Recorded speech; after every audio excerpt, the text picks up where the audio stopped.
7 sure foundation stones on which the temple shall stand, and taking up the work assigned for me to do, I am fully conscious of the perils of the way.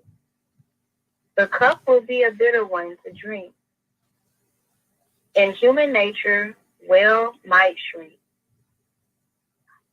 But I have lost my will in that of holy breath, and so I go my way to speak and act as I am moved to speak and act by the holy breath. The words I speak are not my own. They are the words of him whose will I do. Man is not far enough advanced in sacred thought to comprehend within the temple of Allah. So the work that Allah gave me to do is to teach men to build the temple of love within. My task as builder lies within my native land, and thereupon was the temple of mighty Allah made known, the Allah in man.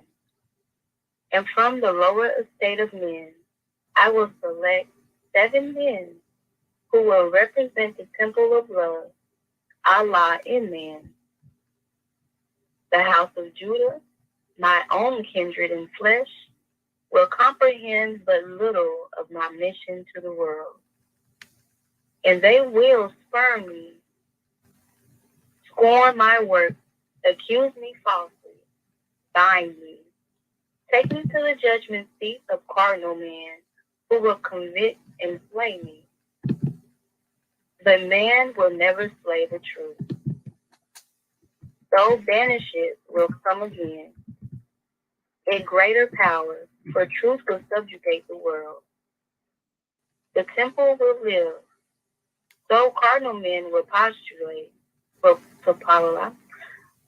cardinal men will prostitute its sacred laws, symbolic rites, in forms of selfish ends that make it but outward show.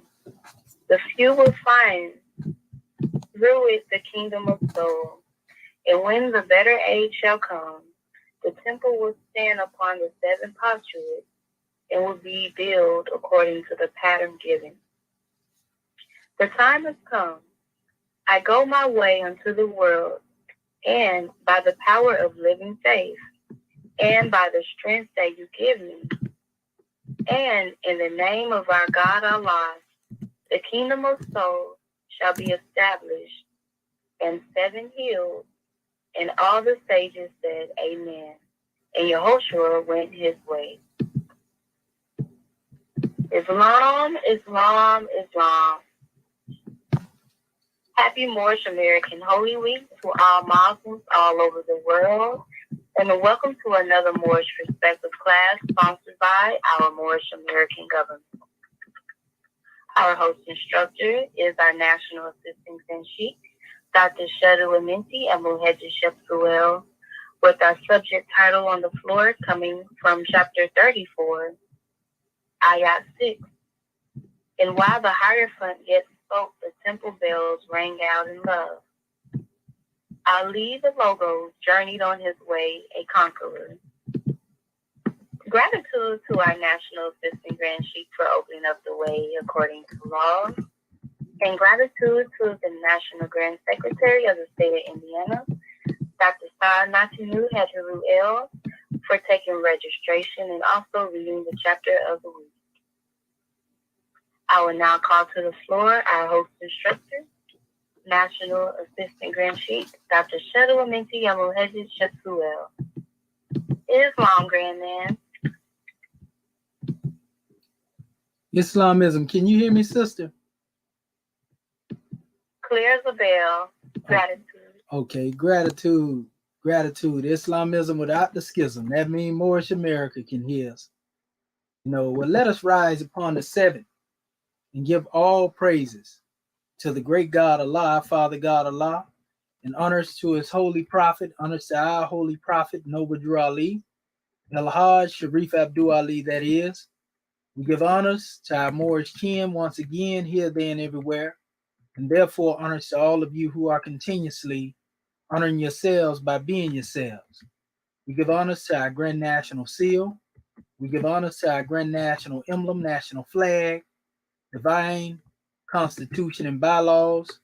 Honors to all of you who are indeed a living manifestation and personification of everything that our Holy Prophet brought to make us a nation.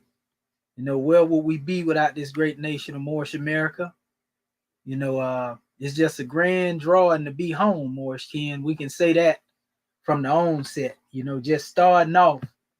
This is the grandest expression just to be here in this new era in time. We give honors to the realization, and the reality of having a true prophet that has been sent to us in this new era in time. Prophet Nobadru Ali al-Hajj Sharif Abdul Ali, that is, the seventh of the time. There are no strange happenings. So everything that is unfolding at this particular time and at the rate that it is unfolding not by chance or perhaps, some strange happening, but everything that is happening now is happening because it is all a part of what we call creative fate. And we already know when it comes to chapter 1, why creative fate gave the spirit man a soul to function upon a plane of soul. We also understand why creative fate gave to, man a body of flesh, that he may function upon the plane of things made manifest. So everything that unfolds in relation to dealing with us as a people, there is divine purpose behind it. And don't never let nobody tell you anything different, Moorish Ken. There's a purpose for us being born in this particular cycle age. Like I say, I always give honors to that. I don't know, whether we really go into the self and reflect upon this, because like I say, we could have been born in any particular period of time throughout this 25,000 year cycle. You see, but we just so happen to be on the manifest during the event now of us coming in on the cusp of the ages, along with what our Holy Prophet was destined to demonstrate. Being the God man that he is, was, and evermore shall be. Who else is there that can take credit for bringing you and me, us, out of this special condition that we have been found in? Who? Who is it that can lay claim to actually bringing us into a consciousness of our divinity, other than a divine prophet, other than one who actually had went the way, showed us the way, demonstrated the way, and basically come on the manifest, to basically be that in reality. Because the problem is most of our people have lost their divine minds. And this is not strange. This is by design. It's not by the design of the great God Allah who made you, but by the design of those who will make you other than being yourself. You see? So we want to give honors to our Holy Prophet for his blessed manifestation week. We want to give honors to our Holy Prophet for this blessed holy manifestation of a day and this manifestation of a new year.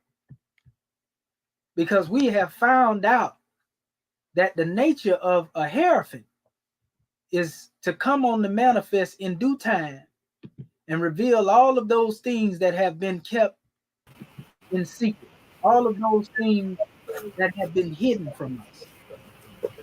You see? And so having this in mind, understanding the reality of what it means to be who we are, all I can say is we just have to listen to that silent voice that speaks within, because that's where we are being directed into the consciousness of our own divinity.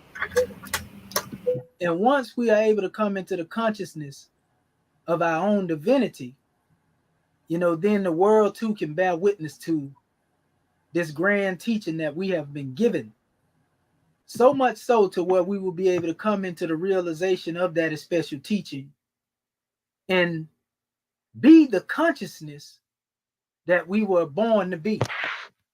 So we are destined to be here. We are not here by chance, minus doubt or contradiction. And we are here to celebrate the life, works, and the teachings of Prophet Noble Drew Ali. When you hear us up here and we give you these measures, again, we like to reiterate, we're not here to bullet pulpit preach you into submission. We are here to give our people the instructions that happen to deal with what we call the knowledge of the self, where one are able to use the tools of self-mastery in order to build a temple of perfection. So your ways, your works, your acts, and your deeds actually become what we would consider basically the instruction. As they would call them in ancient Kemet, the Sabbat teaching. You see, this is a grand drawing, Moorish Ken. Just being able to demonstrate this. It's just a powerful time that we are here. And we encourage our family to stay on the front line. We encourage our family to stay in a state of consciousness and know the work that you have been called to do, because all of us have been given a work that is tailor-made for us. I like to emphasize it all the time. There's a particular work that we have been given to do, and only we can do that work because we were born to demonstrate what that special work is, to carry it out. So we were born in this new era in time to build a nation. We were born in this new era in time to become executive rulers of our own government. We were born in this special time to become the guiders of our people and also teach them where they can become guiders. We're not looking for, the sheeple. We're not looking for the followers, or like they would say in the protocols of the elders of the wise men of Zion, we're not looking for the Goyim. We're not looking for mere property. Because Prophet Noble Drew Ali told the Moors one day that all of the property will be going back to the government, but he wasn't talking about the Moorish American government. You see? Because we don't have property when it comes to dealing with the people. We don't consider our people property. We don't look at our people as just an asset that will benefit us in the long run. We don't look at our people, as a slave nation, as we have been always looked at mostly by those who have had their foot on our neck for over 400 to 500 some odd years of oppression that we have been through. But we can't blame anyone outside of the self now, because the truth has come to us. And just as we go into this special grand expression here, family, in our teachings, dealing with what our prophet had to bring to us, he himself became a conqueror, as all of us would. But it took this in order to prepare him to come forth, and basically be who he was born to be. And that is the supreme grand ruler of this nation, meaning that he's still ruling from the plane of soul. We just have to remind our family of this from time to time, because some of our people, they have no idea that death is not the enemy to man, but a friend. They have no idea that man is not the body nor the soul. They have no idea that one has a work to do beyond the plane of things made manifest.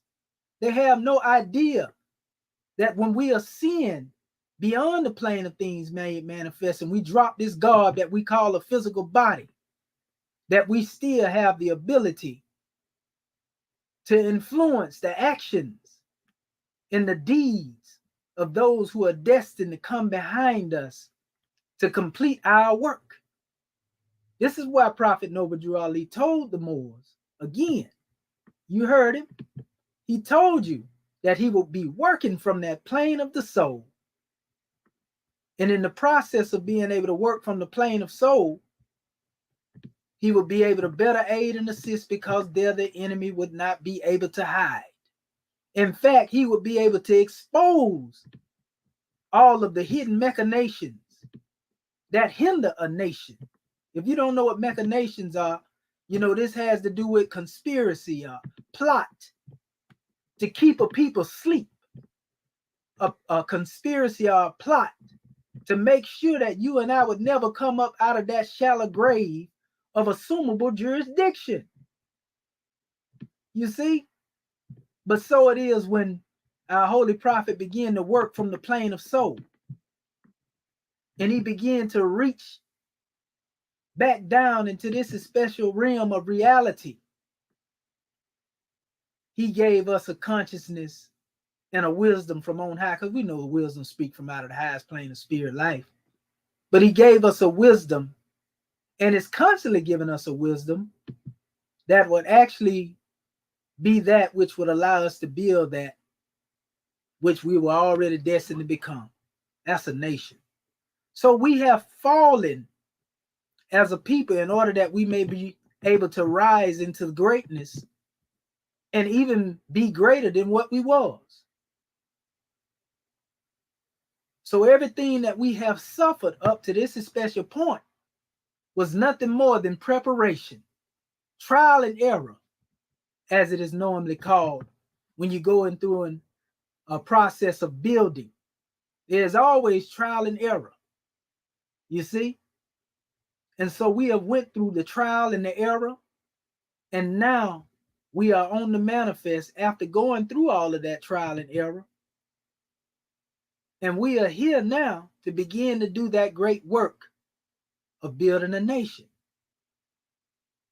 We just want to inspire our family, and let them know that when it comes down to building a nation, you have to first be taught what it means to be a nation of people. Because most of our people think a nation, you just say nation and put nation on the back of something, and then that make you a nation. But that's not the case. It may be a romanticizing in the expression of what a nation is, but you will never truly be a nation until you understand and comprehend what self-determination is. And after we tell you all the time, more as we say that self-determination is where we determine within ourselves that we will be a nation. So again, there are no strange happenings. There are no strange happenings. You see? And once we come into the clear conception of that special knowledge, and we understand that special measure, I guarantee you, family, all of those chains of oppression, and slavery will fall from us. Everything it is that has kept us in a state of bondage. In all actuality, it really has been our own thinking that has left us in a state of bondage, where we felt like we were in want. Even after having a holy prophet being sent to us. But he couldn't have come to us and gave us a grand drawing unless he was duly and truly prepared to be who he is, who he was, and who he evermore shall be. The question is, do we recognize him? Because only the pure in heart can recognize their king. And that's it. Don't get no plainer than that, Moorish King. Only the pure in heart can recognize that sultan that sits in the east. And it all has to do with the consciousness of one being in the know of their own divinity. That's what we're getting at here. So we have indeed a grand subject to be brought on the manifest. We have a grand subject to be brought on the manifest, Moorish King. And that subject has to do with When the Hierophant yet spoke, the temple bells rang out in love, and the Logos Ali journeyed on his way a conqueror. Now, what is the significance of bells? We already know that, the prophet had been given a charge to find himself, right? The guide had told him basically to study self, just like the prophet told us. If you would have asked him what to study, study yourself, right? So just as we spoke of one having to go into a knowledge of finding the self, when one was complete, he became a conqueror.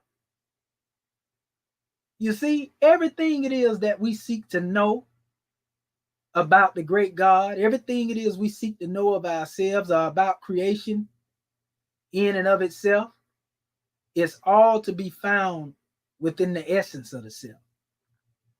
And once you have a knowledge on this, then you got a grand drawing, of what it means to truly be a conqueror, what it means to truly represent a nation of people, and then also be able to know what it means to have one to represent you.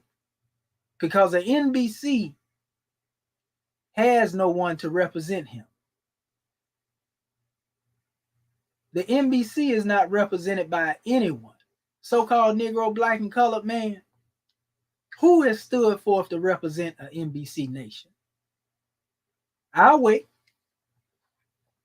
Can we find anyone who has represented this so-called NBC nation? I ain't seen it yet. Morris Ken. So yeah, we have a grand drawing to be brought on the manifest.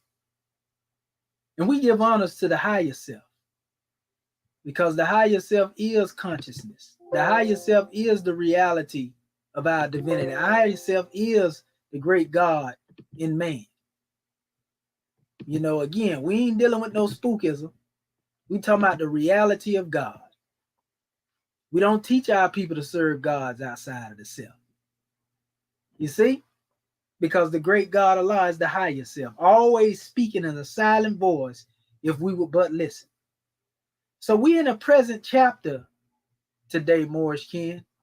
And in our present chapter, there are many keys by which one is given the opportunity to unfold.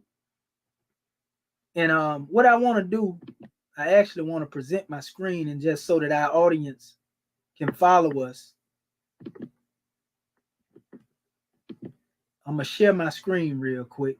And I know I got a little dragging and lagging going on here, Moors, but, I don't care too much about the visual. I'm going to get that fixed. Still got some issues going on over here, but my main thing is that you get the message. We ain't care too much about, whether you see the messenger. We want you to get the message. And this is a powerful demonstration. So let me see here. I'm going to share my screen. I'll present my screen. Look like we're going to have some success here. It's moving pretty good, so it'll be up here in a second. Go ahead and share the whole thing. That way I ain't got to keep going in and out, because I know the more that I'm demonstrating, the more lagging we're going to have here. And I noticed that this demonstration mostly does this when I'm streaming from all the platforms. But that's okay. We're going to do a quick draw in here. And we'll also try to get that actual chapter with the commentaries up too, in the midst of this right here. But I just want to revisit some of these special ayats. When Yehoshua goes and to address these seven sages. Now remember, this one done come all the way through the ways of trials and tests to become an adept, standing 6 times before the bar. And now he's on the journey to do a work. And just so happened to be it, after he done met with the 7 sages a couple of times, this particular time has to do with him coming out of those 7 days of silence where all the postulates have been thought about and everything else. So while he was building the nation, he was simultaneously building himself up to be a leader and a guide or official or a magistrate of this special nation. So it says the 7 days of silence passed on, right? And Yehoshua himself, was sitting with the sages. And the history of life had been well condensed in these immortal postulates, right? And it talks about the 7 hills on which the city would be built, and that these 7 represents the sure foundation stones on which the temple shall stand. Now, we're not talking about an organization here. We're talking about the temple of perfected man. Now, we can look at this in many different ways. We can go into self and deal with the metaphysics of the chakras and understand each and every one of these chakras are symbolically referred to in different texts, by means of different contexts. Well, as we told you before, in the Piscean records, the code word they use in there, they say, well, the 7 churches are Asia. But you didn't know they were talking about the Asiatic, who had become one who has the master to say, well, Asiatic and a Muslim. You become a Muslim when you're able to go within and receive the instruction from on high, from the spiritual guide. That's one aspect. But then when you are dealing with building that a special nation, you become the temple of instruction, or that God expression that people bear witness to, in order to comprehend the divinity of the Creator that is working through someone else to let the people know that He is ever present. So this removes one out of a state of spookism. This removes one out of a state where they are waiting for someone outside of themselves to come and get the job done, because they have already been given, divine delegation of authority to do the work themselves. This is powerful. We're going to get into that in a minute. So it went on. And we know when we talk about foundation stone, we talk about a sure rock of understanding. It says, in taking up, I'm going to try to stretch this out a little bit right here so that our family make sure that they can see this. Don't look like it's letting me do it that way. Let me see something here. Oh, it look like it's stretching. It's just stretching slow. Oh, there you go. I hope it stopped right now. I knew it was going to probably do that. I'm going to try to take it back down a little bit. It's reacting so slow. Let's see. It should go a little smaller in a second. If not, all is well. I got it. Okay. But we'll do it like this then. That way we know what happened. We just want to make sure that you can see what's being said, family. Okay. One more time. That's done took me back to where I was. Let's see. This right here should be just right. Come on, open up a little bit more, Sesame. Okay. We accept that for now. But nevertheless, it says, in taking up the work assigned for me to do, I am fully conscious of the perils of the way.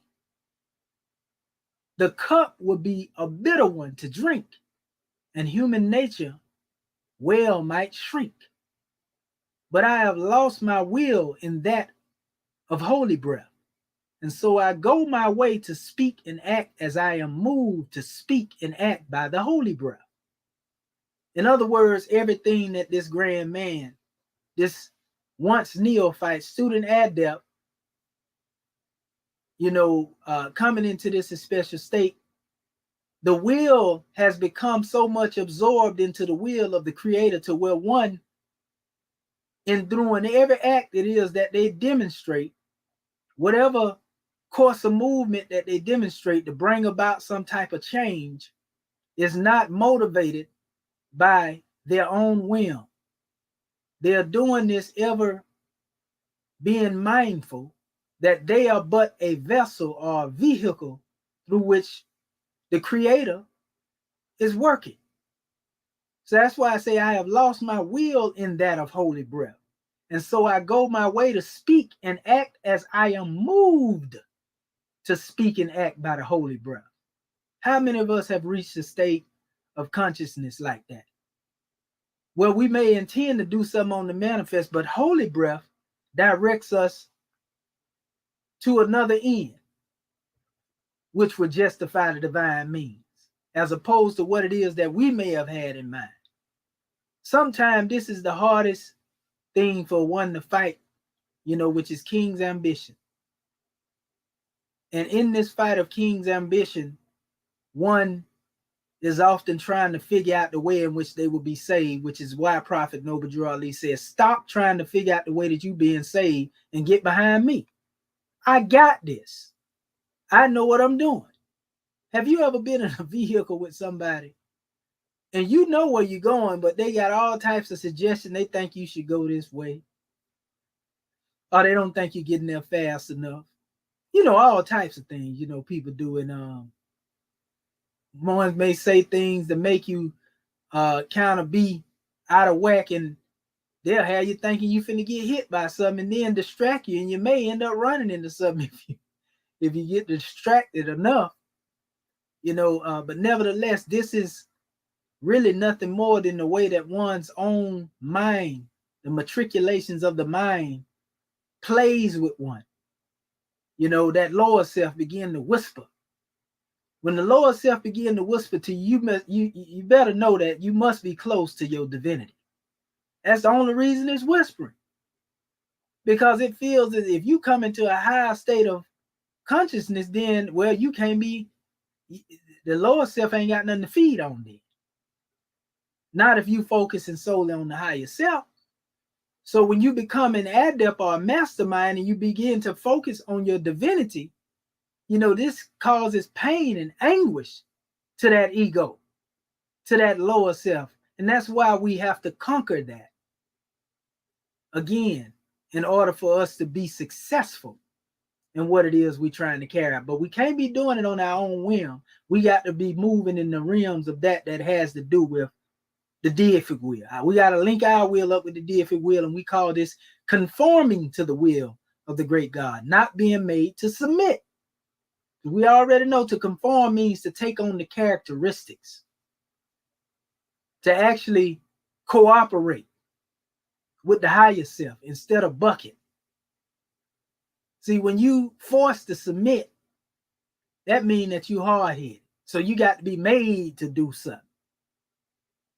Prophet Noble Drew Ali already told us about that NBC thought pattern that has to be moved with the point of a scimitar sword. So we don't have to have, that special type of chastisement. The great God Allah is not, elated or aroused by us being punished and having to be chastised or being brought under his wrath. That's not what he wants for us. That's why he sent prophets and divine warners, so that he doesn't have to make an example out of you, because that's really what it be. The chastisement is really making you a spectacle, making you an example, or a byword, so to speak. And see, this is why you don't do that right there. This is why you don't act like that right there, because this is what's going to happen to you. So either we can become the lesson that people look at and say, oh, I don't want that to happen, or we can become the blessing and be those whom cause those who come behind us to rejoice and say, man, they sure did that demonstration right there. They laid it out. Their footprints are clearly cut. We know the way they went. We know the way the prophet went. Praise be to Allah. That's the legacy that we want to leave behind. We want to leave a legacy behind and being recognized as conquerors. And every prophet at some special time received that title. Yehoshua, Muhammad, every one of them, every mastermind, guru, master teacher, they had to conquer themselves. They learned to govern themselves before they begin to try to govern anything else outside of themselves. And this is why we still hear of their legend, or them being spoken of till this day, because they became the examples of what it means to be the expression of perfected man among their people. Every nation has had a perfected man or perfected men who have come to be examples. And if you followed the path of even one of them, no matter who they are, in most cases, your character will be aligned or in alignment with the higher self. See, the truth don't have labels of limitation on it. The truth is what it is, no matter whatever you call it or what you want to refer to, what name you use. The truth is the truth. So whatever allows you to conquer yourself and come into the heights of your divinity, this is all that matters at the end of the day. Even though we use this special expression, we call it Islamism when it comes to our particular path of unfolding. But he said, the words I speak are not my own. They are the words of him whose will I do. We heard a similar statement in the Piscean records where Yehoshua said, I can't do nothing of myself. And what you see me doing, basically, it's the Father working through me. Same thing. So when we get into a state of self-denial, this is where we are able truly to come forth and demonstrate what we call selfless service as opposed to selfish service. We have to be able to deny that ego what it wants. Deny king's ambition what it seeks to obtain. We got to be able to do this. We got to reach that stage of what's called nirvana.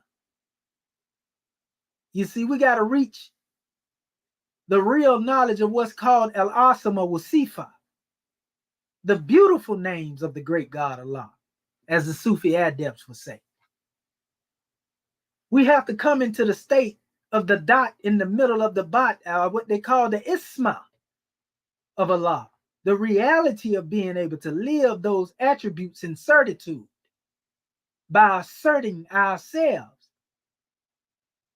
You see? So this goes again into a practical application of these principles as opposed to just reading about a 50,000 year, 10,000 year, a 5,000, 2,000 year history and just romanticize it. But he went on to say, he said, man is not far enough advanced in sacred thought to comprehend within the temple of Allah. That was at that particular time. Man was not far enough advanced in sacred thought to comprehend within the temple. They couldn't see the God within themselves, but they didn't know that the instructor or the teacher, the guru, that mastermind, the adept was in them. Because they believed that looking at someone else outside of themselves, i.e., a God that they had molded from their limited consciousness, was truly their God. And this is where man began to go astray. And this is why they began to call upon a God that they felt didn't hear. Because one had been misdirected.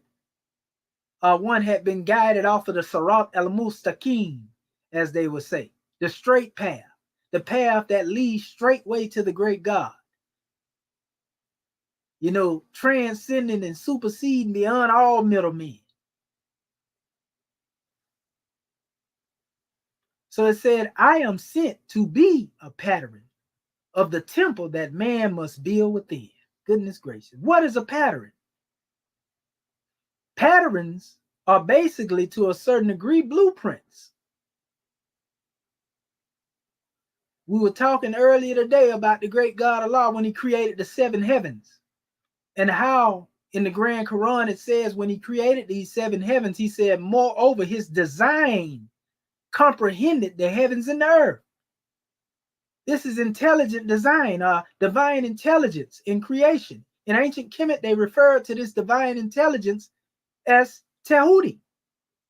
So yes, though Tehudi took on the form of a physical constitution and being a man and being able to travel through different levels of being man, Tehudi actually represented divine mind in its various different stages of incarnation. And the more that one comes through different vessels of expressing, these different vessels are times and climes that actually represent evolutionary periods. Not in the way that they demonstrate in Darwinism, you crawling up out of pond as a tadpole and becoming a frog, and no, you are ape and primate. No. But we're talking about literally the evolution of the consciousness of man. The divine technology that has been placed within our being has to do with that intelligent design. So we are destined for greatness, even though we may not know it. But we have to be able to decode the cipher of the self, tap into the divinity of the higher self, and put that divinity to work for us. And then you begin to see the work of the great God working through a man, as opposed to this spookism, praying for pie to fall out of the sky until you die, which you know that ain't gonna happen. So we talking about the reality of God. You see, we ain't here to browbeat you over the head with religion, because we know the true definition of that has to do with returning to the source that is within. So he say, I am sent to be the pattern of the temple that man must build within. This is why Moses was able to say what he said to the Israelites. I am that I am. Er Asher. Right? He says, task as a builder lied within his native land. And that there was a temple of the mighty Allah known, and Allah of man. And from the lower state, he would select 7 who would represent the temple of love of Allah and man. Right? I was building with our family not long ago. Where I was trying to give our family some inspiration, our Israelite family. And we inspired ones with the concept of the Shabbat al-Hayim. And the concept of Shabbat al-Hayim deal with the 7 Elohim. Shabbat dealing with 7 al-Hayim Elohim. Because we understand that in order for us to begin something and create something or bring something on the manifest, we have to imitate God himself. Just as he was able to bring something out of nothing into existence, we have the ability to go within the consciousness of ourselves, into the darkest recesses of our mind, and begin to unfold and create something. You can create a world. We can do this not only as individuals to make a better world for ourselves. That's why they say, well, if you change the way you think, the reality of those things that you behold will take on a new form in relation to dealing with change. So thought is the cause of it all. Thought is the cause of your ability to be able to rise to the occasion, and thought is the cause of the reason why you fell into a wretched condition. And it would be unjust for us not to have one to be able to guide us out of that state. That's why we have a prophet. For those who can't comprehend the purpose of prophethood, that is the great God Allah extending his grace and his mercy unto us to guide us out of that state. He said it in the Grand Quran. That those sincere servants that are purified by my grace, even though that lower self say, well, I'm going to attack them from the front, from the back, and the left, and the right. Yeah, you're going to be able to touch everybody except those who have been purified by my grace. This is why in Acts 7, Prophet Noble Drew Ali told the Moors to purify their hearts and minds. And this represented consciousness. A true cleansing of one person has to do with a cleansing of their consciousness. The way they think, the way they act, the way that they live their lives. You see?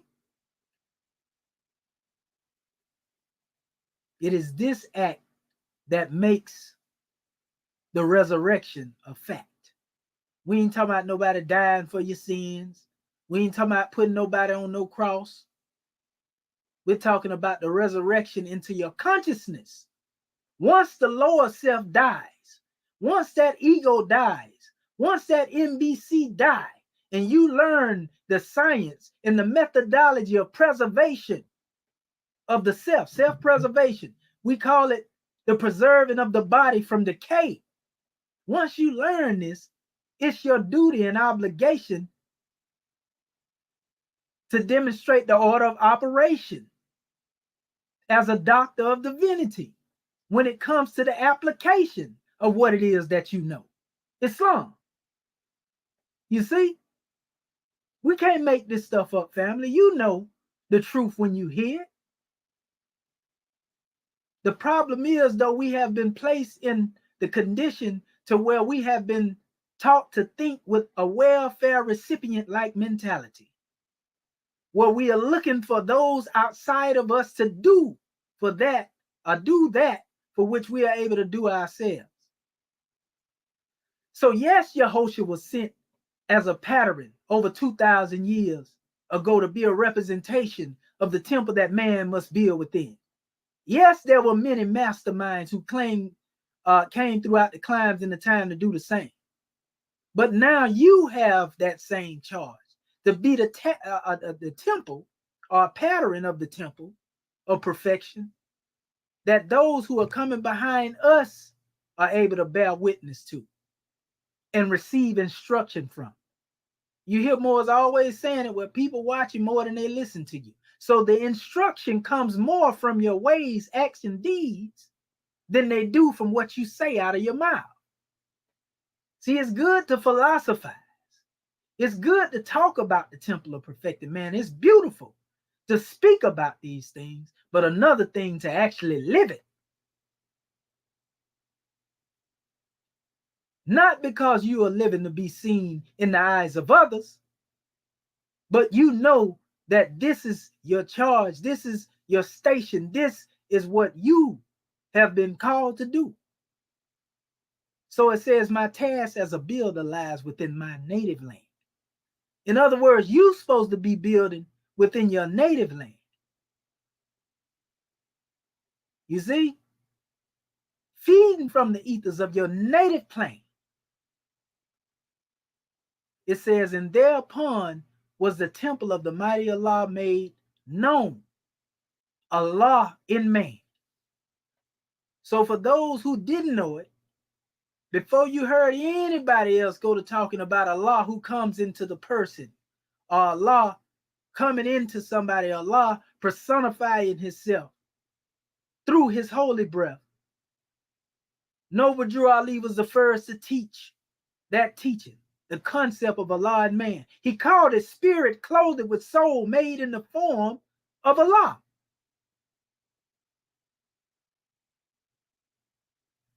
When you look into the face of your brother man or your sister woman, you're looking into the presence or the essence and the divinity of the God who made both of you.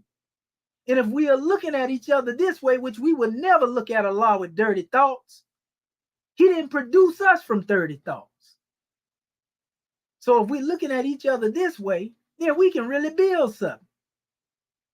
Because it's one thought. It is the grand idea that precludes monotheism.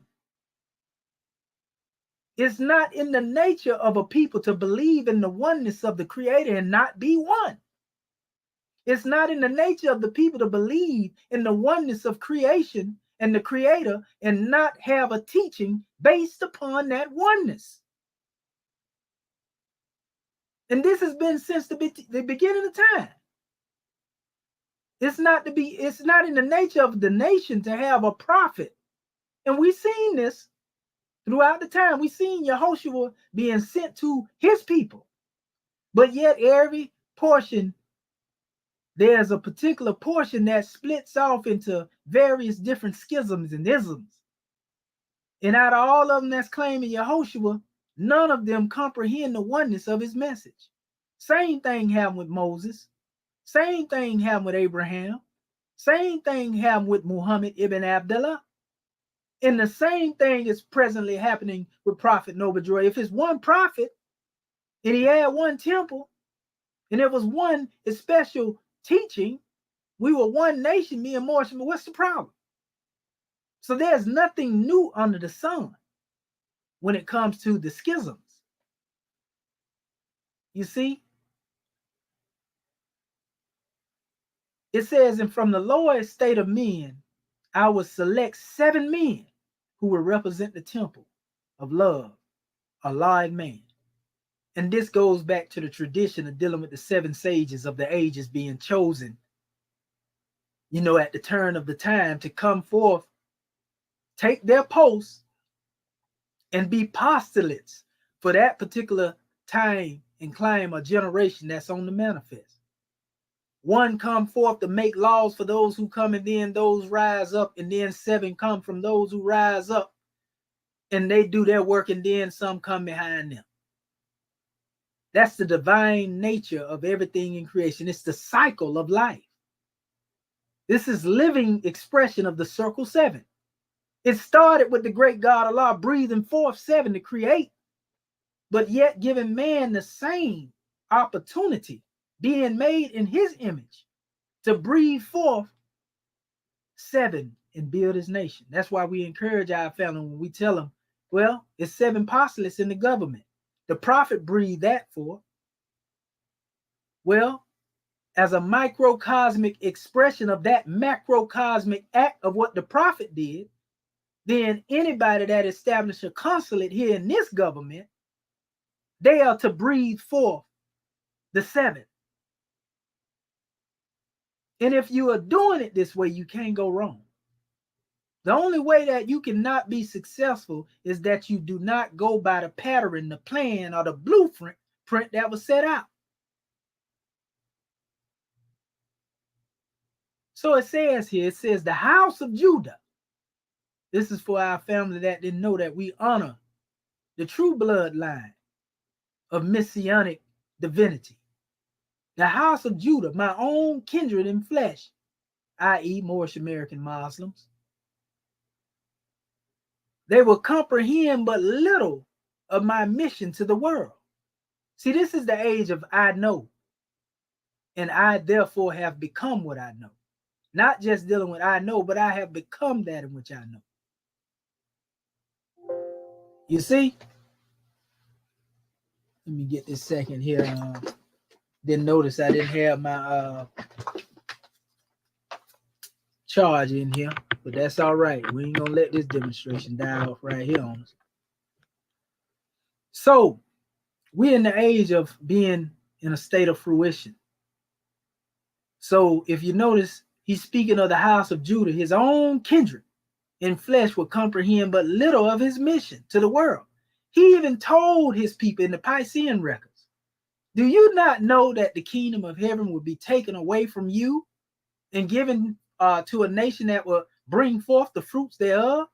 Haven't you not heard that the same block that the builders have rejected had become the chief cornerstone?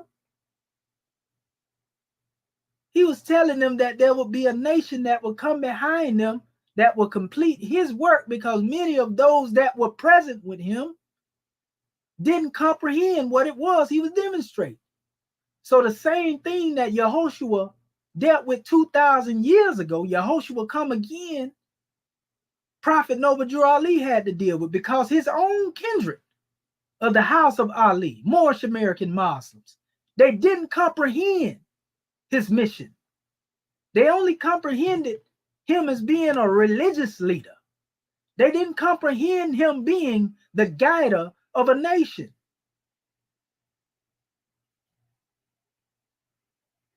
But he said it.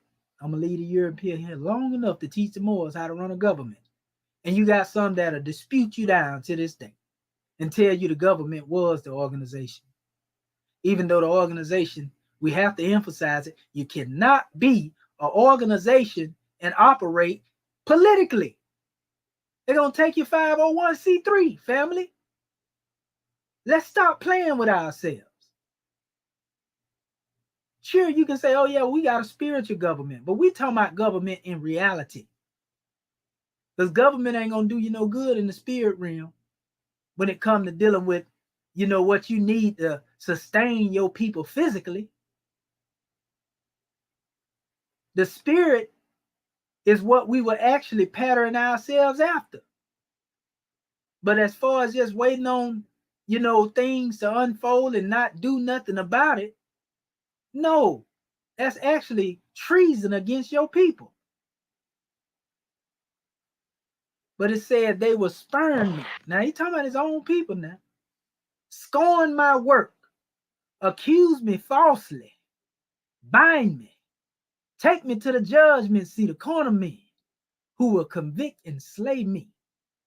And a lot of people think, oh, this right here has to do with something, a crucifixion. They gonna kill it. No, it was talking about slaying his character. See, a lot of people don't know crucifixion is really crucifixion.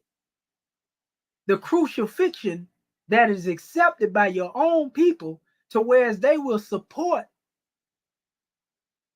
your being brought to your ruin, so to speak. Crucifixion, and crucifixion has to do with, basically one being tortured more than one being killed. One slay your character, they basically slayed you. You can see it right now. Let's look at what happened, in the common world. One feel that you're a threat, they assassinate your character. You've seen it on European jobs and all of this here.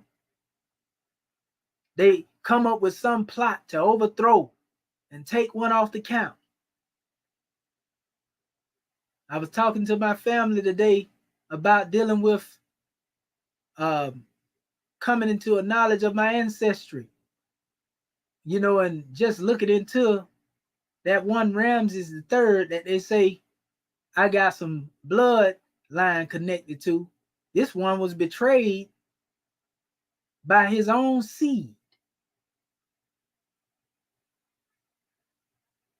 His own son and his God woman went against him, basically. And they even say that ones was casting incantations when they was demonstrating this demonstration. They say this one was one of the greatest and the last of the rulers in the 20th dynasty. Every time he went to war with the sea people who came in to conquer Kemet, he won. But it took those who were inside, those who were closest to him,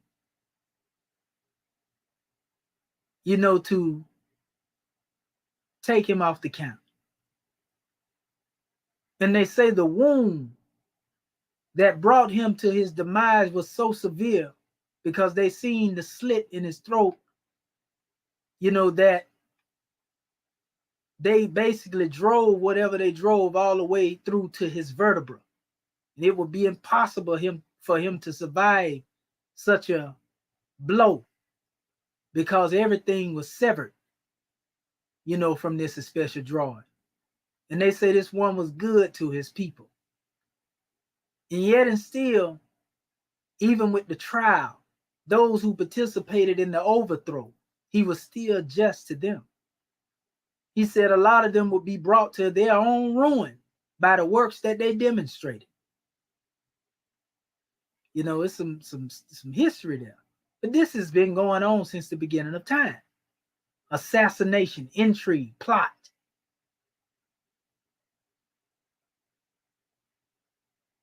You can tell the tree by the fruit it bears. And so those who were with Prophet Noble Drew Ali, when he was on the manifest years ago, are with him today. Those who are against him are against him today, just as those who were against, Yehoshua were against him in that time are against him in this new era and time.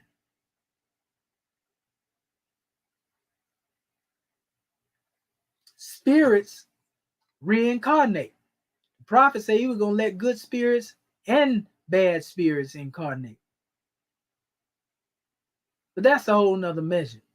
But nevertheless, it said, but man can never slay the truth. Though banished, it will come again in greater power. For the truth will subjugate the world.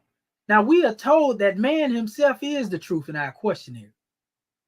So even if you were to try to stomp the truth out, even if you were to try to cover up the truth, by means of murder, slaying, killing, whatever, that same truth will come back 7 times more powerful, 5 times more powerful. It will come forth again in greater power. And that same truth coming through one via being the vessel of the truth will subjugate the world. This is why we can see this pattern when we look at the life of our Grand National Chairman and how it is parallel with the story of Yusuf or Joseph. We have to keep telling you about this because he didn't only fulfill that. There are other measures in the book that he fulfilled as well. But we also have measures that we fulfill in the book too. We have to find our purpose and our place in that which is manifesting. Either you're going to be found on the side of history that has to do with aiding and assisting your people, or you're going to be found on the side of those who are working against the progress and a people progressing toward progressive measures. You see? So man can never slay the truth. That's why we here right now. They tried that already. They tried to banish the truth many times. And here we are right now. Still we rise. And we have come back in greater power, sovereign power. Not that illusion of sitting on somebody else's land and squatting talking about this mine. But we're talking about a power that comes from being linked up with divinity. Everybody can't claim that. That's why he said, if my people who are called by my name would turn from their wicked ways and repent, he said he'll heal them. He'll make them that royal priesthood that they were destined to be. Judah, Israel, Moorish America, right? So it says the temple will live, though corner men will prostitute its sacred laws. And boy, haven't we seen that going on. We don't say that to attack one's character. We speaking the truth. If you don't like it, fix it. Symbolic rites and forms for selfish ends, right? And make it but outward show. The few will find through it the kingdom of the soul. That's the whole purpose of why the prophet set up his lawfully chartered organization, MST of A, so that one would be able to find through it the kingdom of the soul. And the soul is in the brain. And the brain, again, I'm going to emphasize, it has to do with the ability to think, will, reason, understand, and know who made you. This is the purpose of the kingdom of the soul. So that we unfold into immortal virtues, that you ever begin to live by those special laws. And then it truly becomes the kingdom of the soul. Because we know that the soul is nothing more than the spirit vibrating not so fast. So when our will becomes more upbeat, when it becomes, up pace, as we were dealing with that drawing we was dealing with the day in our Morris Consortium, we hit that C major, so to speak. That proper note instead of those discordant notes. Once we hit the proper note and tap into the proper tone, we can cause the ethers to vibrate in a harmonic way. And that harmonic tone causes the people to come together in love, causes the people to come together and embrace each other, causes the people to come together and build. Islam. It says, and when the better age shall come, the temple will stand upon the 7 postulates. In other words, they will acknowledge their government. They will bring their temple under their government because the 7 postulates are the executive rulers. So when you hear somebody talk about the executive rulers of the MST of A, for example, You're talking about the Moorish America that is governed by the executive rulers. You can't be an executive ruler without a nation. This is your government, Act 1. So that will be the better age, when our people can come out of that religious mindset, come closer into the divinity of being one with the Creator, and they can stand in their temple upon these 7 postulates and be built according to the pattern that has been given, i.e., the supreme laws that have been passed down to the Moors. And it said, the time has come, I go my way unto the world, and by the power of living faith, and by the strength that you give me, and in the name of our God, Allah, Bismillah ar-Rahman ar-Rahim, right? The kingdom of souls shall be established, and 7 hills. And all the sages said, Amen. And Yahushua will win his way. Amen. And look at the emphasis in quotations there. Amen is the same thing that was stated when we go into our questionnaire. It's great, it's good, it was, it is, and evermore to be that truth. Amen. That same truth that they tried to crush, that has come back 5 to 7 times more powerful. Amen.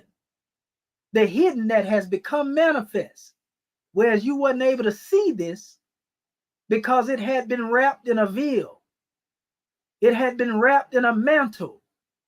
And now your government is fully manifest.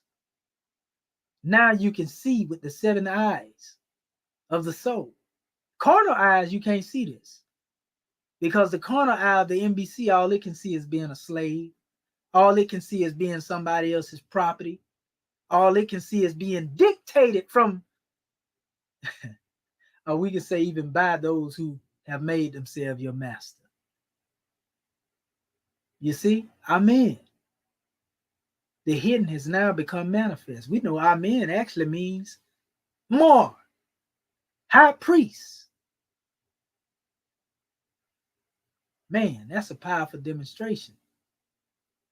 So when we reflect upon all of this in the light of understanding how one becomes a conqueror, and we understand this reality, then we know that once we have conquered, everything it is to conquer, then we will truly unfold into our divinity to be the guiders of a nation. But again, we must learn to govern self before we can govern anybody or consider governing anything outside of the self. And that's just the truth of the matter. You see, it takes a Moorish American to teach a Moorish American how to be a governor of a Moorish American nation. It takes an executive ruler to teach an executive ruler how to be an executive ruler. And that's the very purpose of these lessons. We're not here just to philosophize. We are showing you the reality of what it means to go into self and begin to build something. You see, we can't get into talking about what we are able to build if we don't have the tools to initiate the process of building.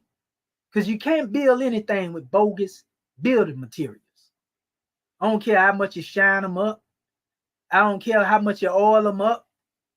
If it's bogus building material, you can believe down the road, somewhere down the line, it's going to be some malfunctioning going on. So we are here to build on the apparatus of the prophet and ensure that that demonstration is running smoothly. And it's going to run smoothly whether it run with us or without us. In fact, if you mess around and get in the way, you may get ran over and ground to powder. That's not that we want to see that be demonstrated, but we just telling you the consequences of the action of a people who invoke upon themselves the wrath of the great God Allah by demonstrating an evil that is not requisite to man. But you get what you strive for. So whatever you put out there, you can believe it's going to always come back sevenfold. But this is a powerful demonstration, being able to understand, Prophet Noble Drew Ali, understand that he's still working through us, understanding that he's still speaking through us, understanding that he's still teaching through us, he being the vehicle that the great God Allah is using through him. How can we go wrong? So we got to learn how to be obedient to the higher self, family. We got to learn, to honor, the prophet and the prophets, honor the great God. It's mandatory that we learn this. If not, then the worst is yet to come. You see, and I know I don't look forward to that special demonstration. So this is a powerful demonstration, Moors. We just want to honor our family. We honor all of those who are on the manifest. Prophet Noble Drew Ali. We honor him for all it is that he has done and everything it is that he continues to do. And long as we move in that special vibration, family, all is well. All is well. I want to give a brief reading, and I was in this particular document earlier today with our family called The Life of Yehoshua, the Prophet of Nazareth, which we know he was a Nazarite. And it's actually dealing with the conclusion in that document. I'm going to get this out to our Moorish kin, like I said earlier. And they said here, there can be no higher wisdom than a realization of divine truth, right? We're talking about that truth. And they separated in this document. Not only did they talk about him being initiated and going through this drawing, they also have a chapter called The Hero. That's going to show you that man is not the body nor the soul. We're greater than the body. It's going to go into some of the same thing that we've been dealing with. And it actually separates the historical Christ from the mythical expression of a Christ. And it goes more into understanding that one recognized themselves as the anointed. Christ, Christos, or Christophorus actually represents the degree of unfoldment that you come through. I remember in my first stages of understanding this, even when I was studying just the Bible, or what we call the Piscean records, I came into a consciousness.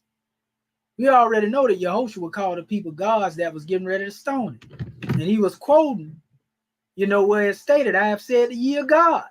Psalms 85. Right? Or was it 82? But nevertheless, he said it.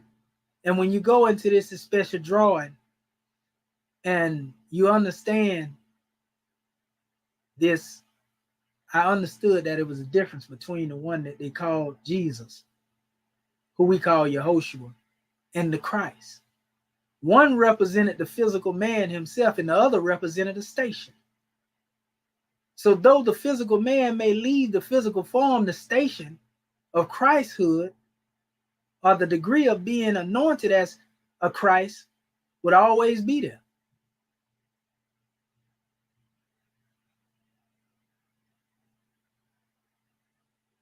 If you go into this special measure, you can comprehend then how Muhammad was Yehoshua will come again, and then our holy prophet came with all of the power they came with before him. These were different stations and degrees of unfoldment.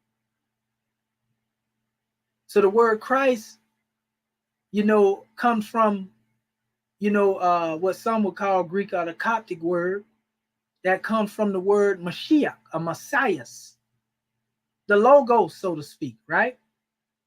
As they, the seventh of the time. But all of this has to do with showing you the same thing that prophet was able to demonstrate we can do too. He said it. Greater things will you be able to do. You think I'm doing something, you can do greater things. And that's the thing that we have not been able to do. We wasn't able to demonstrate it because we fell short. So it says in the preceding pages, we have attempted to draw a picture of Yehoshua ben Pandera. We was talking about this earlier as being the historical expression of a history that's actually recorded. And this one was referred to as the historical Christ. Yehoshua ben Pandera, son of the Panther.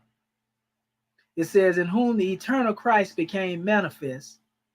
It says, for the purpose of bringing the mind nearer to an intellectual understanding of the real nature of man, and the soul nearer to a realization of the presence of the real, living, eternal, and only true Christ, the spirit of divine wisdom, that may become manifest in all who are receptive for it.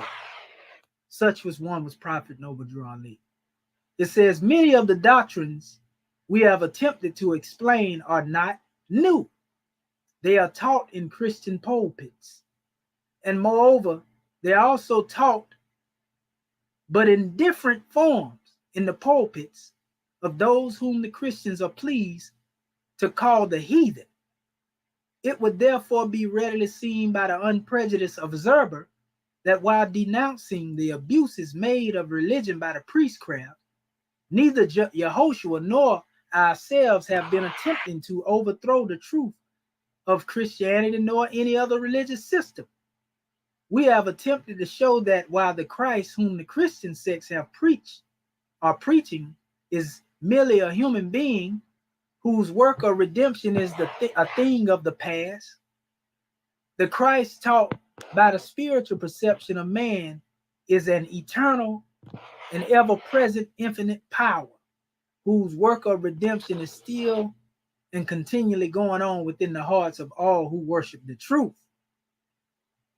It ain't talking about worshiping a God outside of the self, but Allah is the truth, right? It says it may be left to those who are able to think to decide for themselves whether or not a belief in the existence of a historical person Christ is compatible with their own intuition and necessary and sufficient or useful for their salvation. But whether such a belief is justified by facts or merely insisted upon as a necessity for those who are not yet able to grasp the deeper mysteries of religion, which has to do with really tying oneself back to the source, it seems self-evident that if such a historical belief is made the main pillar of a Christian faith, and if Christians are satisfied with such an external belief, they will not gain any real knowledge of the truth. For he who rests satisfied with an adopted creed or opinion will seek no further, and remaining idle, his progress will come to a stop. It says, we have attempted to show that the events are so beautifully described in the Bible are allegories, representing occurrences which have not only taken place in the past, but which are continually taking place within the psychic organization of man, and which will continue to occur in the future. For God, nature, and man are one undivided whole. The process going on within the universal mind are continually mirrored forth within the mind of man, and the internally acting powers on the universal nature find their expression in the external forms, as the thoughts of man find their external expression in his physical form and in his external actions. Whether a belief in a historical Christ walking upon the earth in the shape of a man is justifiable or not, it can only be useful to induce mankind to look up to him as an ideal whose example they might imitate. And this is the nature with all prophets. The story only have a measure by which you can pattern it. Like Prophet Noble Drew Ali was our pattern, which was based off the same pattern of those who came forward. Now, there may be different adornments upon the pattern in this new era in time, but yet and still, in essence, it's the same pattern. So it says to enable us to live up to a higher ideal, just like Muhammad was the pattern for his people. He was the walking Quran. Yehoshua was the living word. Prophet Noble Drew Ali was the Circle 7 made manifest. Every prophet personified the message that they brought to their people because they were the message that they brought. So it says to enable us to live up to a high ideal. We talk about that highest Allah ideal all the time. It is not necessary that the latter should have been incorporated in a gross material form. In other words, we really didn't need a man to personify this, but the man that personify these principles give us the opportunity to have somewhat like an instruction manual. When you receive certain things and you trying to put it together, you need a manual in order to construct these things properly. Some of us may be a little more genius. We don't really need the instructions. I know I rarely grab for the instruction when I see certain things. I just start putting it together. You know, even my mother can bear witness to that. As a young seed, you know, she was very surprised. She said, I took my tricycle apart, broke it down. That's a whole nother measure. But it said it is far more necessary than our ideas should take form within ourselves. It is one of the fundamental doctrines of occult science that man is the product of his own thoughts. As you think, you are, right? It says, and we're going to open up in a second here. He is that which makes himself by the way he thinks and acts, for his external form is nothing else but an outward symbol of his internal character, modified by the want of plasticity of the gross matter composing his body. For gross matter is not sufficiently plastic to change in the form as rapidly as his thoughts. The matter composing the soul is more plastic. If our thoughts are continually low and vulgar, it will become correspondingly degraded. But if we are continually thinking of a high idea, our ideal would take form within ourselves.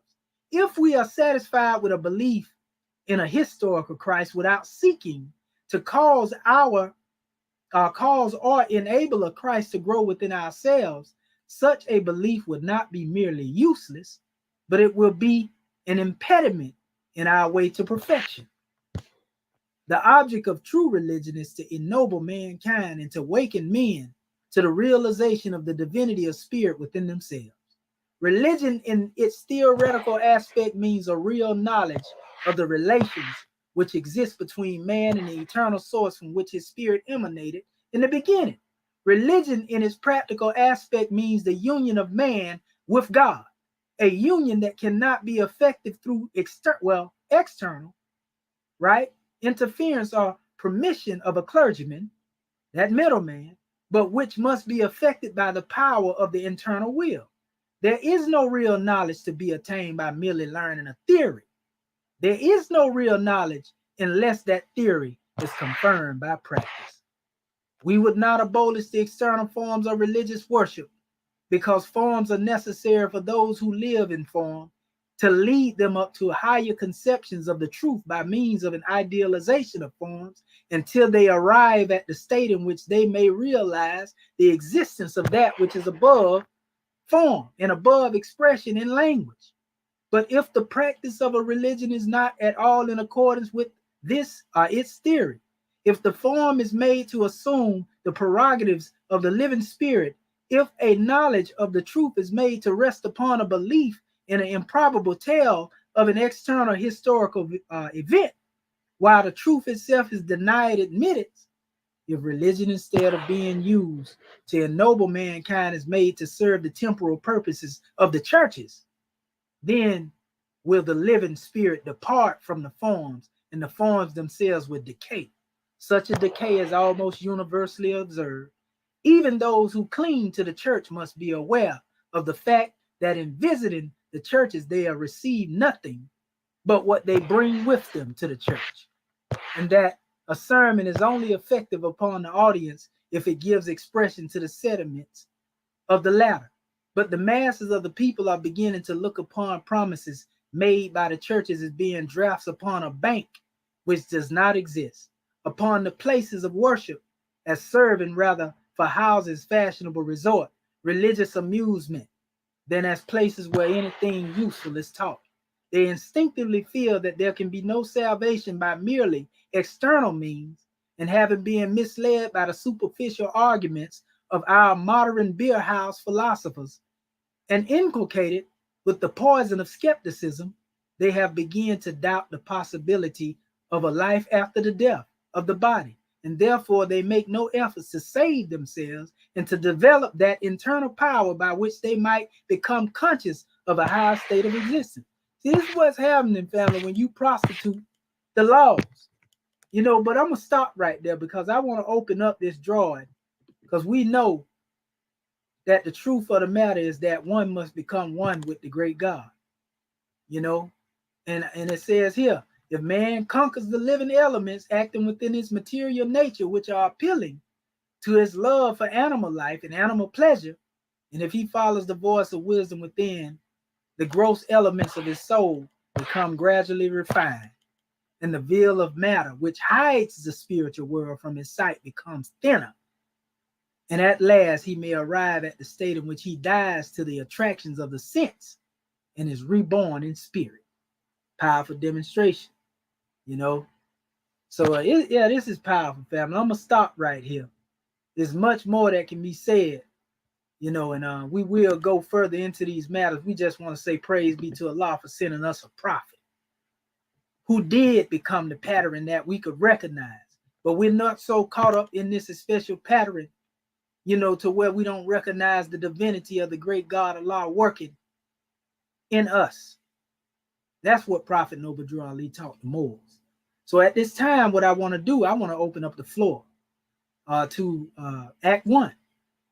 And we'll see what they have to say. And we'll open up to all of our other family. Islamism without the schism. Praise be to Allah. Can you hear me, Act 1? We're going to see if our Grand National Chairman is on the manifest. Islam.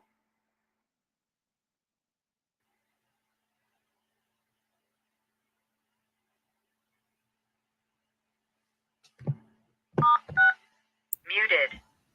Islam off. Unmuted. Islam, Grand Man. Can you hear me? Oh, yes, sir. Voice America want to hear you too. Islam.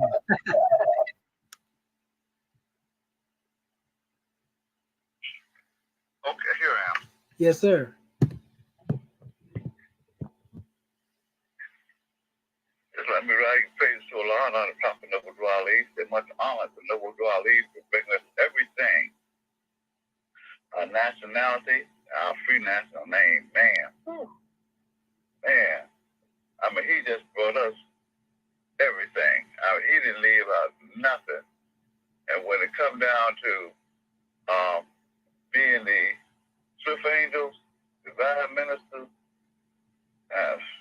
Sheiks and Sheikesses, yeah, he brought all that to us so that we could not just join the human family, but be the leaders of the human family of nations. And so we have so much to be honored for, because Allah has been good to us, and we have served for our misdoings, and we have been forgiven for our errors of our ways. The thing about it is, boys, that we've got to now stand up and be the message that we bring, because we are indeed angels of Allah. We are messengers. That's how come everyone, if you see the title Divine Minister, that's the angel of Allah. If you see the title, the station of Sheikh or Sheikhish, then that's the angel of the great God Allah. And that's why we have those special titles. It's not so much as that other nations have them too, but they do. But guess who they got it from? They would not be here if it wasn't for us. We are the mothers and fathers of the family of nations. Oh, man. Whew. It's a powerful thing. That's why we love to have our divine Constitution and bylaws of North America.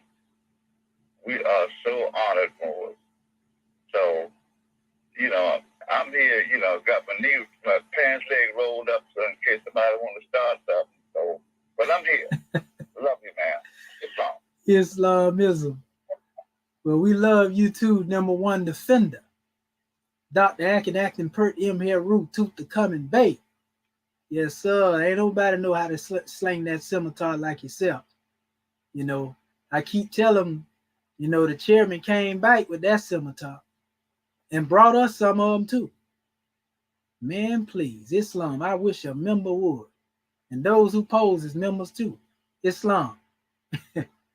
All right. So hearing from our Grand National Chairman, we want to see if our National Grand Sheik is on the manifest. Dr. Serapis Amin Rael. Islam, you there, Grand Man?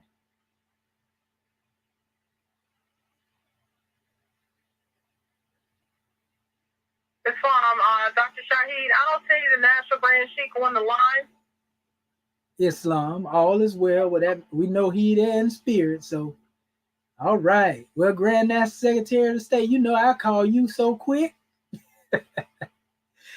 Grand National Secretary of the State, Sister Shepsut Rakat Ma'at and Putut the Coming Bay.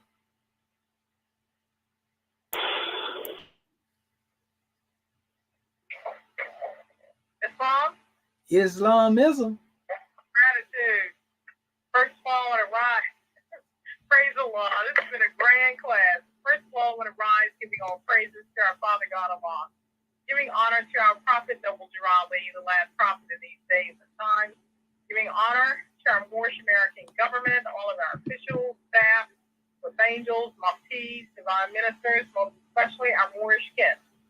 Giving honor to all those Moors that spoke before me, all those Moors that will speak after me. Giving a special honor to our National Assistant Grand Sheik of Moorish America, Dr. Shadwa Menti El Moheddin Shemsuel, for opening our meeting according to law. Also, to our National Grand Secretary, State of Indiana, Dr. Sayanati New Petsaru L, for taking registration and reading our subject chapter for the week. Giving a special honor to Act 1, to our Moorish American Holy Week, to all of our family online. Welcome to you all. And giving honor to our host, our National Assistant Grand Sheik of Moorish America, Dr. Shadwa Menti El Moheddin Shemsuel, for this grand Moorish Perspectives class this evening. Our subject matter is coming from Ayat 6, and while the Hierophant yet spoke, the temple bells rang out in love. Ali, the Logos, journeyed on his way a conqueror. And we want to give praises to Allah and honor to our prophet for bringing the truth to us as a people. Recognizing the fact that prior to his coming here on these shores, we didn't have a clue as far as our nationality, divine creed, much less how we were related to our Creator. Recognizing the fact now that we come from a source of divinity.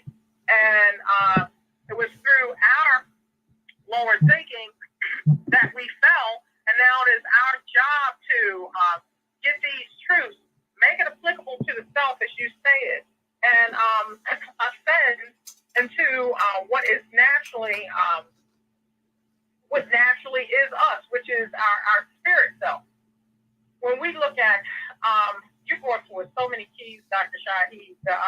The thing that really gravitated to me was dealing with being mindful.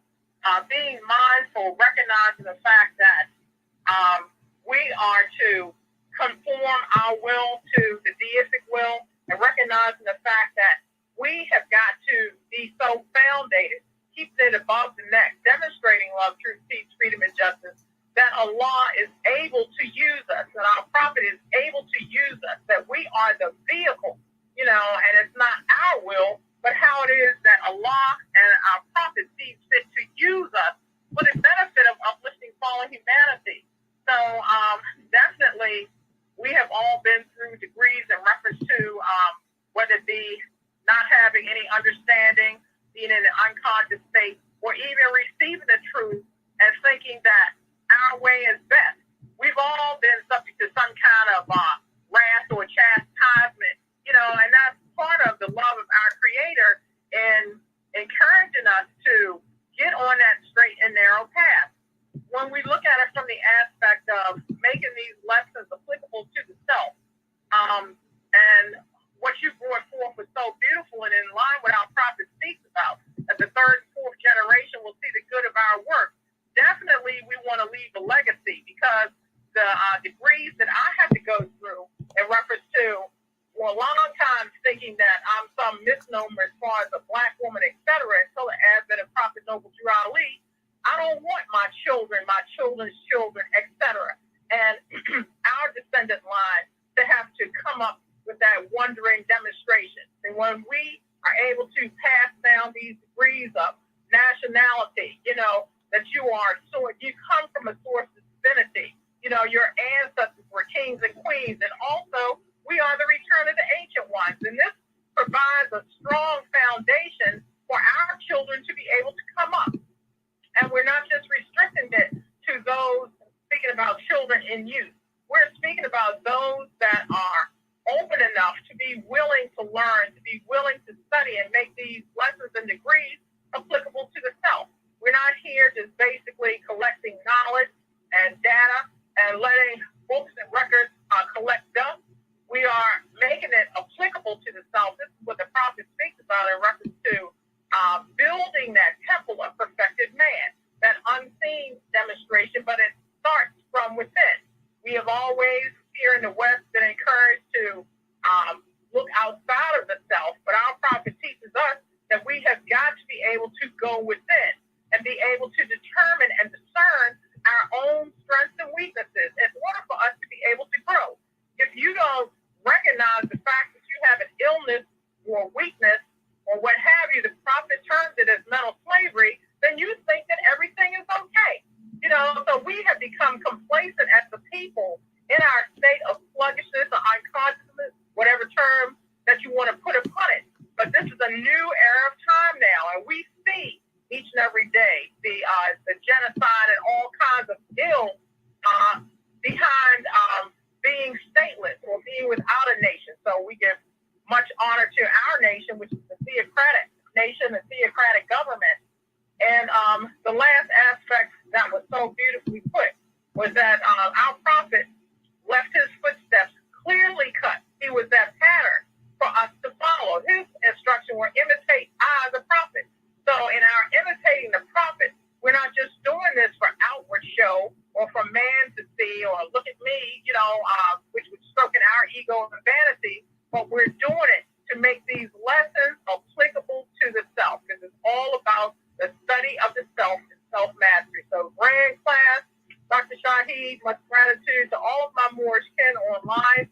I'm just so happy, to be conscious that we have our own holy days in which to honor, our own family and ancestors and forefathers in which to honor, our own prophet, and learning how to work together in love and unity. That's the order of the day, because this is what is needed in our unity is our strength. So gratitude more for calling me forth.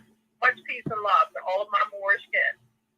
And Islamism, Grand National Secretary of State, for you coming forth and pouring that love and benevolence upon us in this age of benevolence.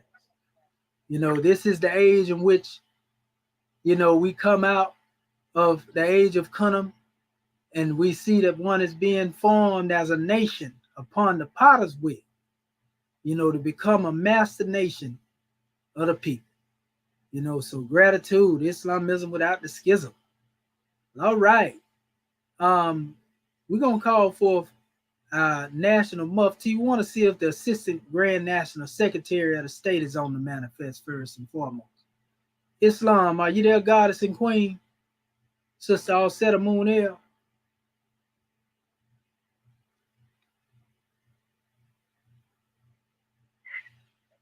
I'm here, but I can't talk. Okay, all right. Islam, well, we got your vibration, Goddess. Praise Allah. Allah gonna speak, through the Moorish kin, and I know He's gonna touch bases with what you had to bring as well. So let us call forth our national Grand Mufti, Dr. Khonshu Ma'at Heru Bey. Islam, Moors. Islam, mighty angel. Islamism without the schism. Praise Allah for you. We rise, of course, first and foremost, giving all thanksgiving, adoration, worship, and praise to our Father God Allah, the great God of the universe, the most beneficent and the most wise. We give the highest honors that we can give to his prophet, our prophet, the last prophet in these days and in these times, Prophet Noble Drew Ali, the savior of humanity. We give honors to his forerunner, Marcus Mosiah Garvey, and we give honors to his government, our government, the Moorish American government, the government in which we live according to Act 6. We give honors to the officials of this said government, our divine ministers, our swift angels, our mufti and our royal council, our secretaries. We give honors to our citizens, the Moorish Americans. We give honors to our flag, our divine constitution and bylaws, our holy Quran, our Grand National Seal and Grand National Emblem, our Book of Fire, the Exhuman of a Nation. We give honors to everything that is Moorish. We give a special high honors to you, National Sister Grand Sheikh, for bringing forth this Moorish perspective this evening, and always bringing forth a grand drawing as you do. We give honors to all of our Moorish kin who have spoken before us, and to our Moorish kin that will speak after us. We give honors to you, angels. We continue to give honors where they're due, and honoring all true and divine prophets. And yes, we give honors to our ancestors as they have come before us, leading the way. We are them today without a doubt or contradiction, because no one has the power to change man from his descent nature. So praise Allah for that. And it's just been a grand class, you know, it's been a grand holy week for us. It's been a special celebratory week for the Moorish Americans. If for all those sympathizers and supporters who are joining us, we give honors to you. And it's if you're learning about us, the Moorish Americans, that this is a very special week for us, January 8th through the 15th, and where we are celebrating not only the birth of our holy prophet who was sent to bring us out of this chastisement of slavery into the marvelous life of being a free nation of people.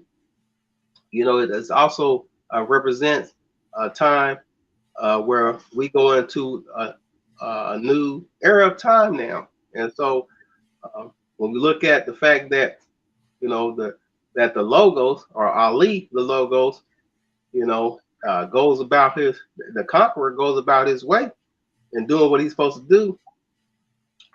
For us, the Moorish Americans, we look at this journey of as the footsteps that we see clearly cut that we must follow also in order to be the message that we bring, in order to be the transformation that we wish to see. No one, as we know, has come and brought the nationality, brought unity to the so-called Negro, Black, colors, Ethiopians, etc., or North America. No one has come to claim these people, our people, because it wasn't their divine duty. You know, it wasn't the time, as the great God said, it hadn't been declared out yet. But now the time has been declared out that we must reconnect ourselves with the great God, our Father God, because he wants all of his children to be free. He wants peace on earth and goodwill towards men. And at this time, all nations are seeking peace. And the only way that peace is going to be had by the nations of the earth is by following the footsteps of our prophet, taking this lesson of love, truth, peace, freedom, and justice to all nations, to all people, with the message that first and foremost, man, know thyself. One has to know thyself and know that we are creations of the Creator, that we are the creators of our heaven and our hell. And it is through our actions, it's through our love to each other in which we find that heaven.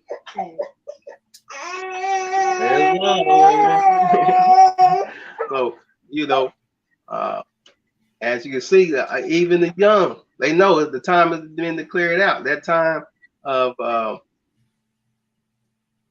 anguish, that time of where we didn't know where we was going, you know, when we was going around in circles, chasing our tail because we had no direction. That's gone.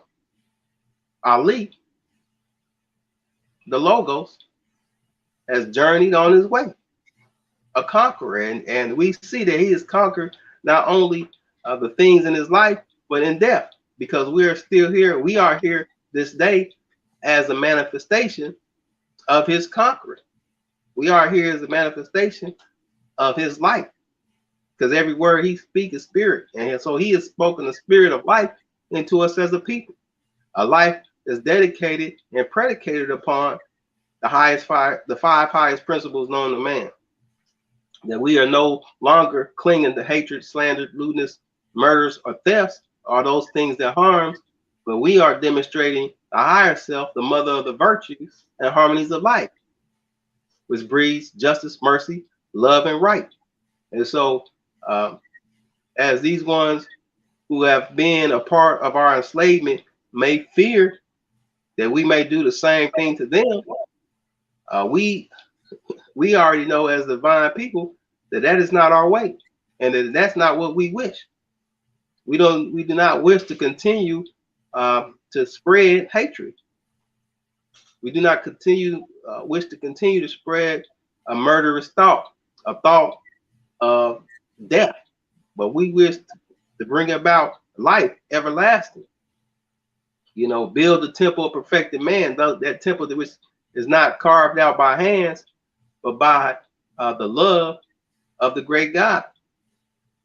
And so this is the footsteps. This is the journey in which our prophet is took, as you clearly set out this evening, and his ordination from Allah to come forth as a prophet. And we have so much pride in our prophet. We have so many things to shout about as a nation of people, and we have so many things to share with the rest of the nations of the earth as far as getting to know us and getting to be able to identify what Moorish is and who the Moorish Americans are in particular, and what we stand for and what we're here to do.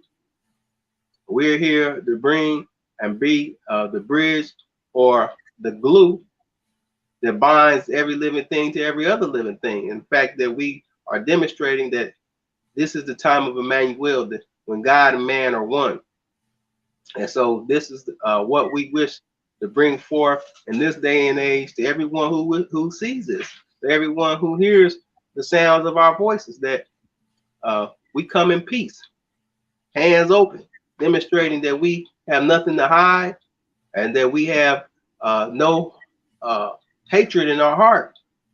That this is a time now that we wish to reconnect to the families of nations and be what we've been destined to be, that we are as perfect as the source from which we come. And we recognize that source as the great God Allah. And we continue to follow the way of our prophet. And if you just read his teachings, if you just take the time out to study what he's brought, then you see what we're about is what everyone wishes to have, a sense of a purpose, a sense of knowing the self, the understanding that love is on the manifest. As he said in the beginning of his Quran, that he said, fathers and mothers, he said the mothers, with these teachings, you can teach your children to love instead of hate. And fathers, with these lessons, that you can get your house in order. And so our house is in order in the fact that we've taken these lessons and we're teaching them to our children, teaching them to our citizens, and to all those who wish to hear the words of divinity in the matter. So gratitude for calling us forth, and gratitude to you, everyone who is experiencing this grand Moorish perspective this evening and who will experience it later. Gratitude to you for coming and sharing your time with us, giving us that attention and respect. We love you. Islam and peace. Islam and peace. Yes, sir. The love is indeed mutual, family. And we can't thank Prophet Noble Drew Ali enough, for coming to give us some grand insight. We also want to give honor to all of our Moorish officials who showed up to represent their prophet, and those who are in our governmental guard, so to speak, You know, we give honors to your family for being faithful, you know, because Prophet is still working from the plane of soul. We got work to do. But our people, hearts, and minds have to be in the right place before we can go and meet on any premise in relation to building something. You know, we got to have our hearts and minds in the same direction. We got to be singing that same Moorish American song, you know, and so then we will be ready to go before the masses, you know, again, as we have in the past, to represent our Moorish nation. You know, so we give honors to everyone that has spoke, our National Grand Mufti, you know, Act One, you know, and everybody it is that know what it means to be a part and partial of your own. This ain't just some fly-by-night demonstration. This ain't just some organization coming on the manifest. This is the Moorish American nation. You know, now where else you gonna find that at? Islam. You know, so we give honors. You know, this was a grand drawing, you know, just to be here in this special era and time and celebrate our divinity. You know, Moors, we encourage our Moorish kin to come forth and support the uplifting acts for what it is that we do. You know, it's not enough just for us, like the Grand Secretary of the State was speaking, soak up a bunch of information if we ain't gonna do nothing with it. You see, we got work to do. We must all be about the business of our Father God Allah, the great God Allah, you know, and continue to do that work, carry on the legacy of what the Prophet did. You know, that's one of the purposes that I can see in the work that I've been called to do, you know, to let you know exactly, you know, who our Holy Prophet is, you know, to let you know, no matter what you try to doubt and people try to sweep under the rug, we're going to show you the reality of what Prophet Noble Drew Ali taught, the reality of his presence. Now, it's up to us after that what we choose to do. It's one thing to have the truth, but another thing to be the truth. And that's what this lesson was dedicated to tonight. You know, that's why we talk about that Hierophant again, yet speaking, right? And them temple bells ring. You know, when you hear the term the bells can often have an expression of either, you know, letting you know that class is in session, but bells can also be a symbol of knowing too that, all right, you know, the bells have been rung, you know, this session is adjourned, so to speak, until the next particular degree of unfoldment. You know, so we got to be able to listen to the chime of the bells of the truth, family. That's what it really boiled down to. And like they used to say back in the day, we got to kick that truth to the young Moorish youth, you know, because that's what it's about, the young and not yet born. We got to breathe that holy breath in their ears as soon as they come on the manifest. I did it with my young seeds. You know, so it's just a powerful measure. This is the Prophet's Holy Week.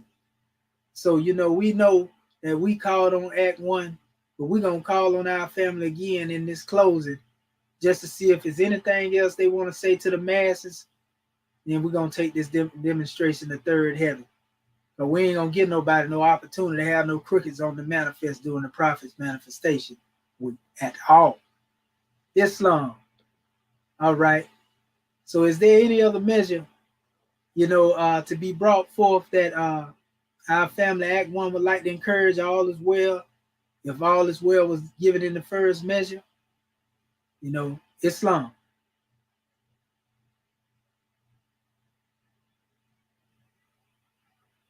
Islam. Okay. Well, you part of the apostolates too. Come on in here, Candy. Yes, sir. You said you were opening up the floor. If there was anyone that wanted to say anything. Oh, well, we actually opened up early to our officials because we didn't see a lot of people here that was being supportive. But since you want to come up here and be a Moorish American Muslim, you are. Come on in here. Maybe it's something that the people need to hear. Yes, we know sir. you got some goddess in you. Go ahead. Islam. All right. This is Dr. Cammy in Michigan. I rise, honor, and praise great God Allah. I honor Prophet Noble Drew Moors here, there, and everywhere, especially my Moorish skin. In the ayah, it says that Yahushua was the conqueror, and he went on in this journey to conquer. And I just wanted to say what I was going to say when the floor opened was that as long as you keep the prophet out front, that Allah be your protector and your guide, regardless of what journey you may be on.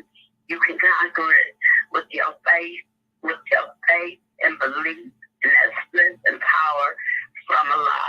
Gratitude. And I apologize if I came in out of turn. The phone is in and out, and I can barely hear. Gratitude. Gratitude. When we give honors to the love thought, all is welcome up here in love. Gratitude, Islamism. So, we just want to give honors to our family, and honors to everything it is that you do, Moorish kin. Support that in which you love, but put security on that in which you love. If you don't do it, then who gonna do it?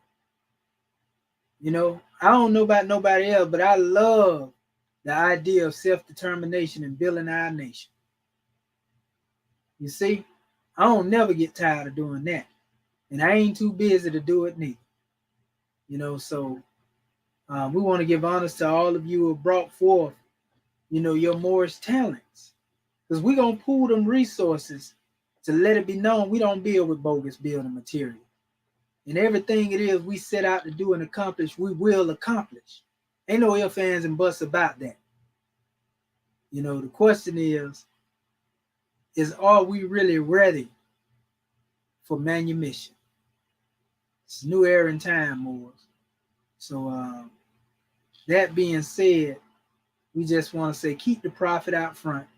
Again, support your government, and work toward that in which you feel needs to be manifested. Instead of looking at something and criticizing and critiquing, do the work. Be what you want to see. If we can do that right there on an individual level and then come together as a collective, man. You're talking about a vision beautiful. It don't get no plainer than that. So we're a master nation. Ain't nothing happening by chance. And there's nothing that will be able to stop, what the prophet has put in motion. He told you that. He said, I brought you something that you can't tear up, because it'll tear you up. So we'd rather see our Moorish kin get raised up whole intact, than be grounded to powder as a result of our disobedience, and disobeying the higher acts of, our life, so, man, I just want to say gratitude, happy holy manifestation of a cycle of unfoldment, and I love you, Moors. We love you in Moorish America, and gratitude, I'm like the chairman, let's be it. We talk about it all the time. Can't nobody speak about Moorish science like we can over here, but it's really time that we begin to implement these things, because I see people outside of the house, they trying to conjure up, a lot of wayward concepts, taking tidbits, so to speak, from what they can, and then trying to remix it. But that ain't going to happen neither. It's only one Moorish American government, and we don't cast no shadows. So Islam want to give honors to our government, Act 1. We give honors to the Moorish citizens and also our family too. Noble Brian, our audience, we always got to give honors to y'all family. Y'all be here faithfully. Brother Henry Galloway, Ephraim Yasin Bey, Ephraim L, Yasin Bey, Brother Marvin, Nathaniel was Bey, we give honors to you, brother. All of our family that shows up, and support, our nation. So at this particular time, being that we get the vibration that everyone has said what is needed to be said, Brother Jeff Billingsley, we give honors to you as well, Grand Man, for showing up. And we're going to get prepared for our next hour of waking up to rise up from our Sunday school class, from whence the tribes and the nation arrive and arrive. We're going to let our Moorish kin, clear it and be about the affairs and rest up for the next moment. Because it's even a cycle that goes on down to the cellular level when we get in the proper rest, that also give us an extra boost to be able to do the work that we call to do. So gratitude, Islamism without the schism. We love you, Moorish kin, and we're going to take this demonstration to the highest degree of manifestation. We look forward to you, family, next week. And this is our Moorish New Year. Let's bring it in, with being armed with resolution. We ain't got no resolution. We armed with resolution. That's what we talking about. And may all of our thoughts and directives be high and directed into the heights of divinity. January 15, 1929. A warning from the prophet to be read at every meeting. I hereby inform all citizens that they must end all radical agitating speeches while at work in their homes or on the streets. We are for peace and not destruction. Stop flashing your cards at Europeans. It causes confusion. Remember, your card is for your salvation. Failure to obey these orders will be of severe consequence. We are for love, truth, peace, freedom, and justice. And when these principles are violated, justice must then take its course. Any citizen or group of citizens who hold malicious toward the government or the prophet or violate the divine covenant of the Moorish movement will receive their reward from Allah for their unjust deeds. All true Moors will and must obey the laws laid down to them by their prophet, and if they lose confidence in their prophet, they should turn in their card and button, cease wearing their turban and fez, and return to the state where I, the prophet, found you. This is a holy and divine movement founded by the prophet Noble Drew Ali, and if the prophet is not right, the government is not right. The prophet therefore is sending out the divine plea to the Moorish Americans that they do their part in protecting their prophet and the government. This is an everlasting movement founded by the prophet through the will of Allah to redeem his people from their sinful ways. By order of Prophet Noble Drew Ali, we bring forth this divine decree. Islam, Moorish America, Islamism. Chapter 25, a holy covenant of the Asiatic nations. Yeah, the children of one father provided for by his care, and the breasts of one mother have given you suck. Let the bonds of affection therefore unite thee with thy brothers, that peace and happiness may dwell in thy father's house. And when ye separate in the world, remember the relation that bindeth you to love and unity, and prefer not a stranger before thy own blood. If thy brother is in adversity, assist him. If thy sister is in trouble, forsake her not. So shall the fortunes of thy father contribute to the support of his whole race, and his care be continued to you all in your love to each other. Moorish movement, divine movement, everlasting movement. Go in peace, Muslims. We love you. Grand class, Dr. Shaheed. Great class. Grand class. Great Very powerful. class. Very uplifting. Islam. We can walk with this. Holy Week family. Islam. Peace and love. Peace and love, Moorish American Muslim. What? Right. Great class. Love all you. Don't forget to pay your dues. Don't forget to pay your dues. Love all you. All right. We see you Moors in the guidance of the nation in our Sunday school class tomorrow. Islam. Islam, Moors. Goodbye. All right. I want to give honors to your family. Everybody that came out, go back and share this special demonstration. We love you, family. Gratitude. Happy Moorish Manifestation Week.